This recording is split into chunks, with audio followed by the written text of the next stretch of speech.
Assalamualaikum warahmatullahi wabarakatuh.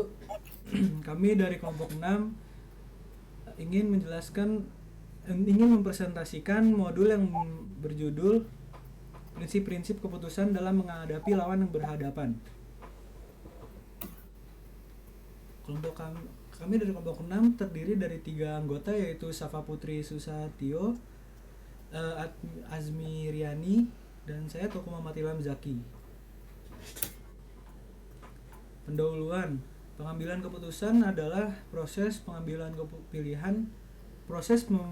pilihan dari sejumlah alternatif untuk mencapai hasil yang diinginkan.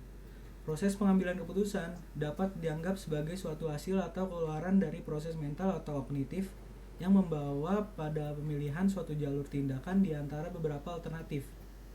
Pengambilan keputusan bisa jadi berupa rasional atau irasional. Pengambilan keputusan dapat dilakukan oleh individu, sekelompok orang, atau dalam suatu organisasi. Suatu proses pengambilan keputusan membutuhkan langkah-langkah dalam membantu dan membuat keputusan yang lebih terdidik agar dapat mencegah pengambilan keputusan yang salah. Prinsip-prinsip keputusan. Intuisi.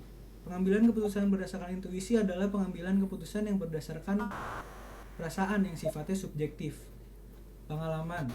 Pengambilan keputusan berdasarkan pengalaman memiliki manfaat bagi pengetahuan praktis karena dengan pengalaman yang dimiliki, seseorang dapat memperkirakan keadaan sesuatu. Wewenang. Pengambilan keputusan berdasarkan wewenang biasanya dilakukan oleh pimpinan terhadap bawahannya. Fakta. Pengambilan keputusan berdasarkan fakta dan data dapat memberikan keputusan yang sehat, solid, dan baik. Rasional. Pada pengambilan keputusan yang berdasarkan rasio, keputusan yang dihasilkan bersifat objektif, logis, dan lebih transparan untuk memaksimalkan hasil atau nilai dalam batasan kendala tertentu. Aspek-aspek pengambilan keputusan. Aspek-aspek pengambilan keputusan menurut Hasan dalam Fakih 2012 antara lain sebagai berikut. A. Memahami potensi diri. Yang dimaksudkan siswa memiliki kesanggupan untuk membentuk suatu gambaran tentang dirinya sendiri. B. Memahami lingkungan.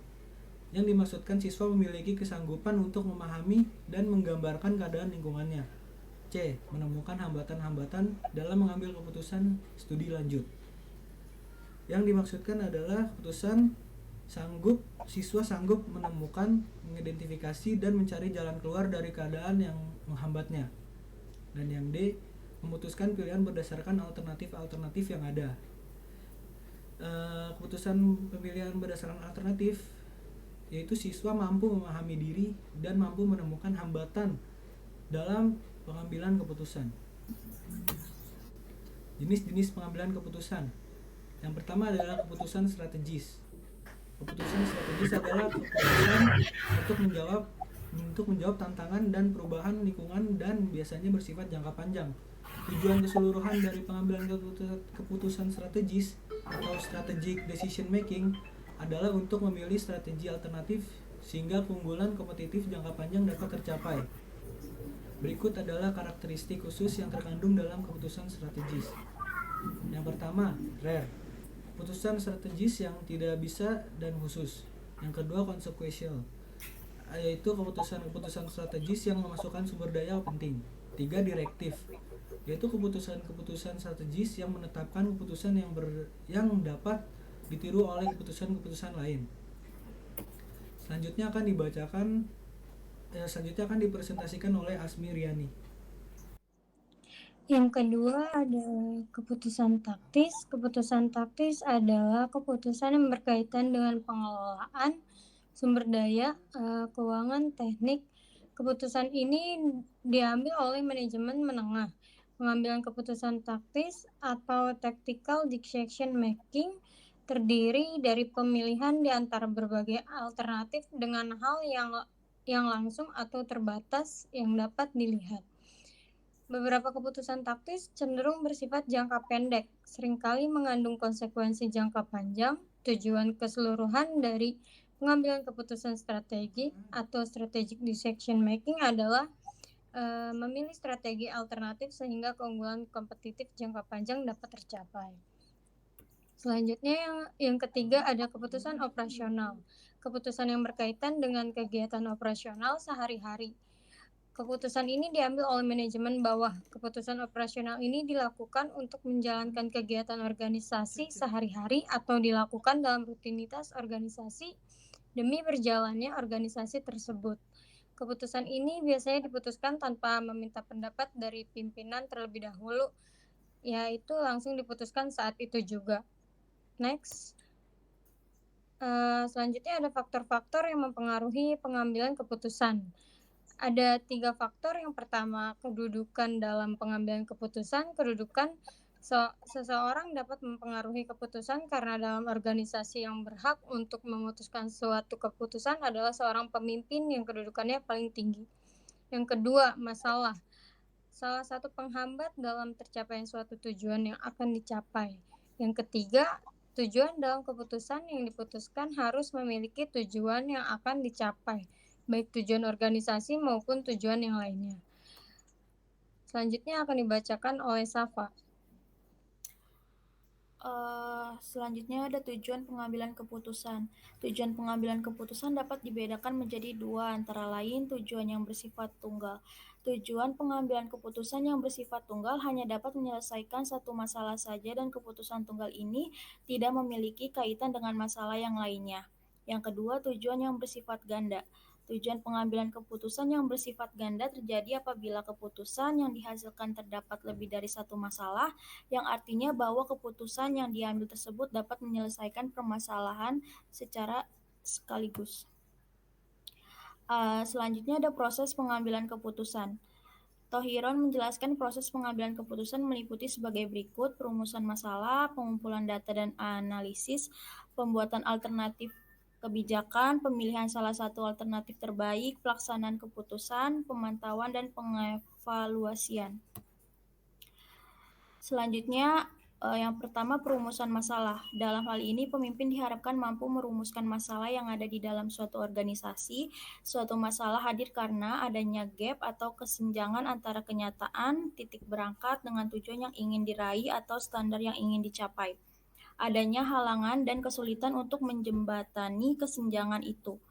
Adanya kemungkinan penyelesaian masalah bila perumusannya benar.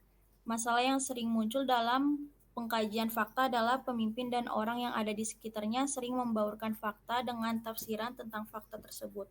Sebuah perumusan yang baik mengidentifikasikan semua elemen-elemen yang relevan, elemen apa yang absen, dan elemen apa yang perlu ditambahkan.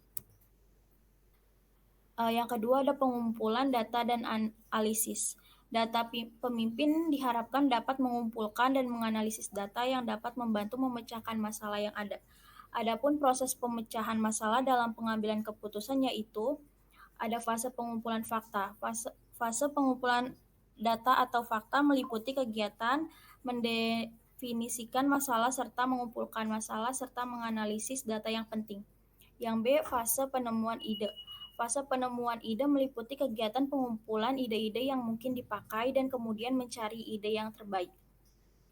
Yang C, fase penemuan solusi. Fase penemuan solusi ini meliputi kegiatan mengidentifikasi dan mengevaluasi pemecahan yang mungkin dilakukan dan bagaimana cara melakukan. Yang ketiga ada pembuatan alternatif kebijakan. Cara pemecahan ini hendaknya selalu diusahakan adanya alternatif beserta konsekuensinya, baik positif maupun negatif. Untuk mengadakan perkiraan dibutuhkan adanya informasi yang secukupnya dan metode perkiraan yang baik. Perkiraan itu terdiri dari berbagai macam pengertian. Perkiraan dalam arti proyeksi. Perkiraan yang mengarah pada kecenderungan dari data yang telah terkumpul dan tersusun secara kronologis. Perkiraan dalam arti prediksi. Perkiraan yang dilakukan dengan menggunakan analisis sebab akibat. Perkiraan dalam arti konjeksi. Perkiraan yang didasarkan pada kekuatan intuisi atau perasaan. Intuisi di sini sifatnya subjektif, artinya tergantung dari kemampuan seseorang untuk mengolah perasaan. Yang keempat, ada pemilihan salah satu alternatif terbaik. Pemilihan satu alternatif yang dianggap paling tepat untuk memecahkan masalah tertentu dilakukan atas dasar pertimbangan yang matang atau rekomendasi. Dalam pemilihan atau satu alternatif dibutuhkan waktu yang lama karena hal ini menentukan alternatif yang dipakai akan berhasil atau sebaliknya. Pengambilan keputusan oleh pimpinan kaitannya dengan pemilihan alternatif pemecahan masalah akan melibatkan semua pihak yang terlibat dalam lembaga pendidikan. Pimpinan harus mengembangkan konsep kerja sama antar personal agar pelaksanaan alternatif pemecahan masalah lebih cepat dan mudah. Kerjasama dapat diciptakan jika pimpinan memiliki keterampilan manusiawi. Yang kelima, pelaksanaan keputusan. Dalam pelaksanaan keputusan berarti seorang pimpinan harus mampu menerima dampak yang positif atau negatif. Ketika menerima dampak yang negatif, pemimpin harus juga mempunyai alternatif yang lain. Pelaksanaan pengambilan keputusan sering menjadi masalah karena keputusan yang mesti ditanggapi oleh banyak orang malah ditangani oleh sedikit orang. Hal sebaliknya juga sering terjadi, keputusan yang seharusnya dapat ditangani oleh 2-3 orang diserahkan kepada sebuah tim yang terdiri dari 40 orang atau lebih. Akibatnya timbul perdebatan yang tak henti-hentinya. Jadi tentukan dulu cara pengambilan keputusan yang paling cocok dengan situasi dan masalah yang ada. Individu, tim, musyawarah, voting, dan lain-lain. Yang keenam, ada pemantauan dan pengevaluasian. Hasil pelaksanaan setelah keputusan dijalankan seharusnya pimpinan dapat mengukur dampak dari keputusan yang telah dibuat. Penilaian ulang perlu diadakan. Faktor-faktor penentu yang akan dinilai harus diputuskan sejak awal dan tidak setelah pelaksanaan berjalan. Dengan cara ini memang akan mudah terjadi debat yang hangat, namun akurasi akan lebih terjamin. Akan dilanjutkan dengan Tengku Muhammad Ilham. Ya, selanjutnya ada studi kasus. Berikut ini adalah contoh studi kasus perusahaan Xiaomi. Perusahaan teknologi asal Tiongkok dalam menghadapi situasi di mana mereka harus mengambil keputusan dengan mempertimbangkan prinsip-prinsip dalam menghadapi lawan yang berhadapan. Xiaomi adalah suatu perusahaan terkemuka dalam industri smartphone dan produk elektronik konsumen global. Mereka bersaing dalam pasar yang sangat kompetitif dengan pesaing utama seperti Apple, Samsung, dan Huawei. Dalam rangka mempertahankan posisi mereka di pasar global, misalnya Xiaomi merencanakan peluncuran produk terbaru mereka yang akan bersaing langsung dengan produk unggulan pesaing utama seperti iPhone dari Apple. Dalam menghadapi suatu situasi ini, Xiaomi akan memastikan yang pertama, produk mereka adalah hasil inovasi yang kuat dengan fitur-fitur unik yang membedakan dari pesaingnya. Yang kedua, mereka telah melakukan pemeriksaan menyeluruh terhadap paten dan hak kekayaan intelektual yang ada untuk memastikan kepatuhan hukum. Yang ketiga, Xiaomi mempromosikan produk secara jujur dan transparan, tidak mencoba menyesatkan pelanggan, dan dengan memperbandingkan yang tidak akurat dengan produk pesaing. Kesimpulannya, dalam kasus ini perusahaan Xiaomi menghadapi situasi persaingan yang sengit dengan perusahaan Apple, tetapi mereka memilih untuk mengikuti prinsip-prinsip yang etis dan mempertimbangkan kepentingan jangka panjang mereka. Pendekatan ini membantu mereka membangun citra yang baik di mata pelanggan dan menjaga integritas perusahaan mereka saat berhadapan dengan lawan yang berhadapan. Sekiranya cukup sampai di situ presentasinya. Bila ada perkataan yang salah mohon dimaafkan. Wassalamualaikum warahmatullahi wabarakatuh.